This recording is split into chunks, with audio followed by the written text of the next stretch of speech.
6:33, you're live. I'm David Carnes, and my guest this hour is Dr. Ruth McKinney. She's the director of the East Ridge location of Total Health Chiropractic. Been in practice 29 years. Dr. McKinney knows her stuff, and she knows how proper, appropriate chiropractic care can change your life for the better. And we were talking about the 5 ways to manage stress: food and vitamins, rest, clear your mind, exercise, and, of course, chiropractic care. And Dr. McKinney, we were talking during the break. You're never too young, and this is one thing that has just absolutely blown me away at how advanced chiropractic care has gotten, so that you guys can even take care of infants now, basically just after the birth process. Well, right? I'll just share with you that both of my children had their first chiropractic treatment on the day that they were born, and they are teenagers, very healthy, rarely missed school, never had an ear infection when they were infants. Talk about the relationship to ear infections, because that's what fascinates me, is that chiropractic care on infants can reduce ear infections. That's amazing to me. Let me say, first of all, that chiropractic treatment on an infant looks really different than it does on an adult. It's very, very gentle on an infant. So for people who have this notion in their head about what a chiropractic adjustment looks like, it's not that. No bending and twisting. It's not that on an infant. No. It really, when you think about the birth process and what happens to an infant's head and neck and shoulders during the birth process, it can cause a misalignment of the relationship of the head to the neck. And that misalignment can actually change the angle of the ear tube. You know, that tube inside the head where the fluid drains, right?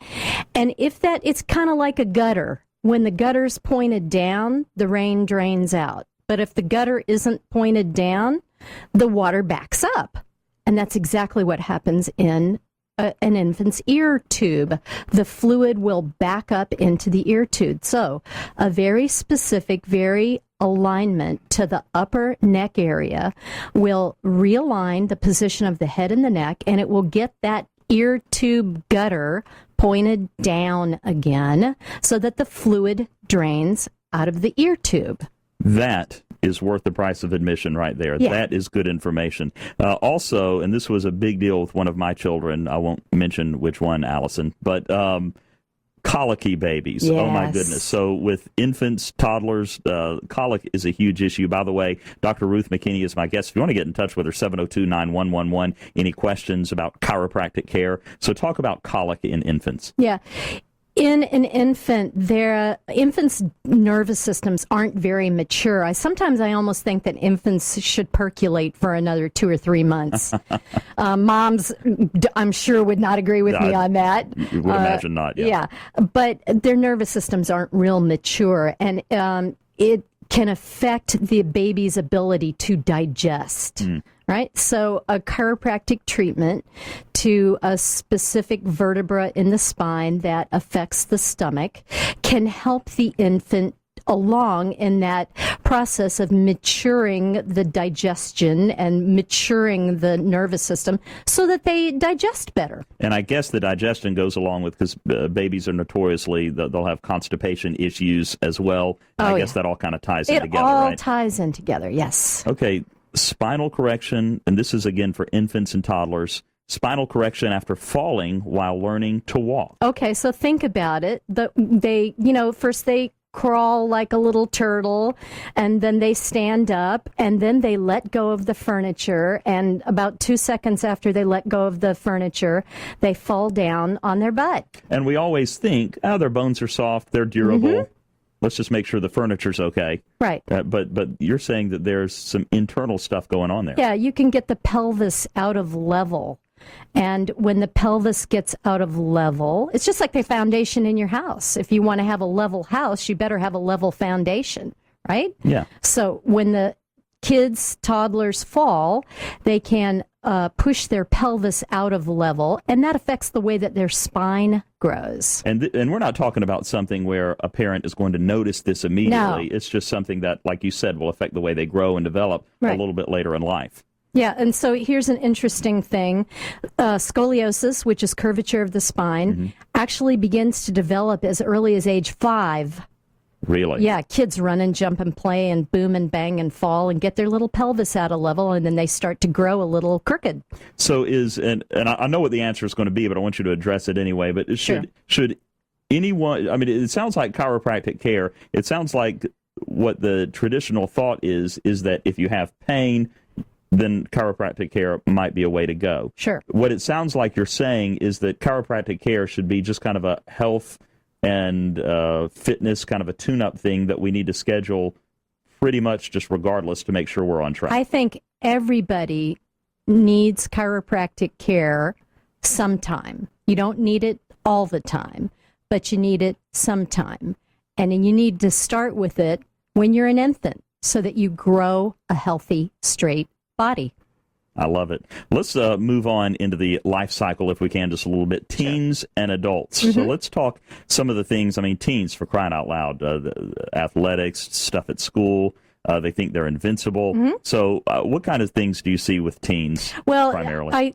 I treat sort of 2 categories with teens. One is I treat kids who have scoliosis. And if teens have mild or moderate scoliosis, chiropractic can help them. And the other segment of teens that I treat are kids who are doing athletics. And my gosh, basketball, baseball, football, cheerleading now, all right, soccer. They're banging up their ankles and their knees and their hips, and it's not broken and it doesn't need surgery. Well, what are we going to do with it? You know, how are we going to help it to heal right so that it doesn't become a chronic weakness that gets re-injured over and over and over again? And if somebody is participating in athletics, and I think most athletes probably do, you need the chiropractor needs to be kind of on your speed dial. Kind of part of life, right? And so a lot of times with those kids, what I'll do is give them a tune-up on Friday afternoon before the game, and then I'll see them on Monday afternoon after the game. Now, the last time you were here, and I want to make sure I get all of this in, so I apologize for jumping around if I am. It's okay. By the way, Dr. Ruth McKinney, 702-9111, if you have any questions or comments. But the last time I was here, I was talking with Dr. Page, and she was saying that she literally could not remember the last time she had a headache. Yeah, isn't that great? Is that the case with you also? Yes. And I want to tell you, unbelievable. I am blessed. I have been under chiropractic care since I was age 10. My mother, in her infinite wisdom, took me to the chiropractor because I had sinus and allergy problems. It cured my sinus and allergy problems. I've never had problems since. And I have been under chiropractic all these years, and I couldn't imagine life without it. So people that are having headaches, and again, we're talking teens and adults, so this fits right in that wheelhouse.